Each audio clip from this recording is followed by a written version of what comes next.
Hello दोस्तों, आप सभी दोस्तों को मेरे न्यू स्टडी चैनल में बहुत बहुत स्वागत है। और आज हम भारत के यवन राज्य यवन यानी कि यवन माने जो भारत पर विदेशी आक्रमण कर किया है। तो भारत पर आक्रमण करने वाली विदेशी आक्रमणकारी का क्रमवार हम कैसे पढ़ें? क्रमवार पहले किसने आक्रमण किया है? पहले हिंद यूनानी, शक, पल्लव, कुषाण। सबसे पहले हिंद यूनानी और सबसे लास्ट में कुषाण।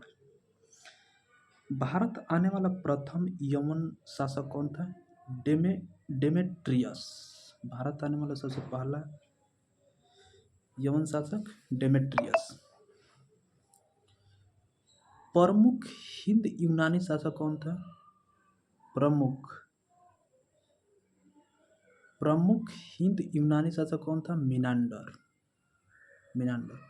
सेलूकस के द्वारा स्थापित पश्चिमी तथा मध्य एशिया के विशाल साम्राज्य का उत्तराधिकारी कौन था? सेलूकस के द्वारा स्थापित पश्चिमी तथा मध्य एशिया के विशाल साम्राज्य के उत्तराधिकारी एंटियोकस प्रथम। यमन राज्य के किसके शासनकाल में विद्रोह के फलस्वरूप उसके अनेक प्रांत स्वतंत्र हो गए? एंटियोकस द्वितीय। बैक्ट्रिया के विद्रोह का नेतृत्व किसने किया था? बैक्ट्रिया के विद्रोह को थियोडोटस प्रथम। भारत पर सबसे पहले बैक्ट्रियो के किस शासन ने शासन किया था? बैक्ट्रिया किस शासक ने शासन किया था? डेमेट्रियस ने भारत पर प्रथम आक्रमण कब किया था? 190 ईस्वी में, ईसा पूर्व। डेमेट्रियस ने भारत पर प्रथम आक्रमण 190 ईसा पूर्व।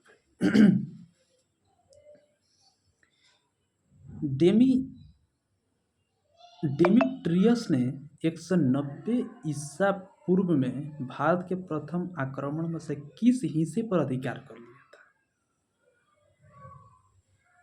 अफगानिस्तान, पंजाब एवं सिंध के बड़े हिस्से पर अधिकार कर लिया था। डेमेट्रियस ने अपनी राजधानी कहाँ बनाई थी? डेमेट्रियस की राजधानी साकल। हिंद यूनानी या बैक्ट्रिया यूनानी किसे कहा जाता है? साकल को।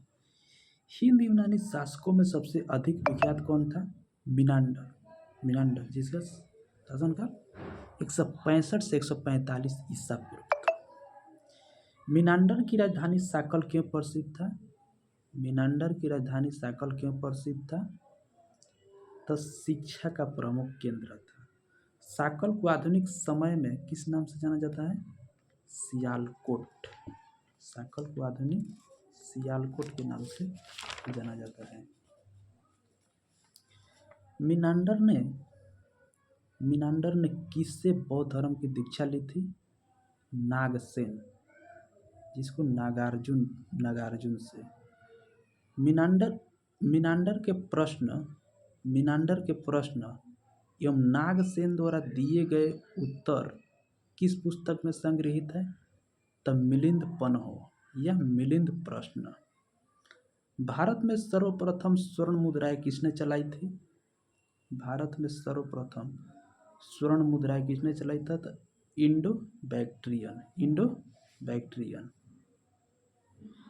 निम्नलिखित में से किसने सोने के सर्वाधिक शुद्ध सिक्के जारी किए?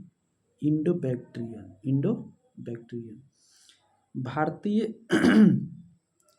भारतीय रंगमंच में यौनिका, जिनको पारदा प्रथा का शुभारंभ किसने किया था? यूनानियों ने। किसने अपने जीवन के उत्तरार्ध में अपने पुत्र के हाथों में राजसत्ता सौंपकर बौद्ध भिक्षुक बन गया था? मिनांडर। कौन? मिनांडर। मिलिंद पन्हो की रचना किसने किया था? नागसेन।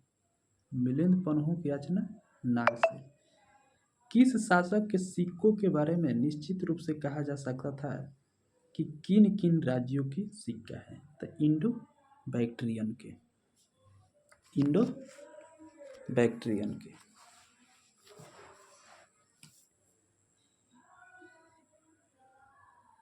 हिंद यूनानी शासकों ने भारत के पश्चिमोत्तर सीमा प्रांत में यूनान की प्राचीन कला चलाई, जिसे क्या कहा जाता है? Hellenistic art. भारत में गांधार किसका उत्तम उदाहरण है? द हेलेनिस्टिक आर्ट का। पर्दा यूनानियों के दिन है, इसलिए इसे क्या कहा जाता है? यौनिक का। और इस तरह से हमारा हिंद यवन शासक खत्म हुआ। Thank you.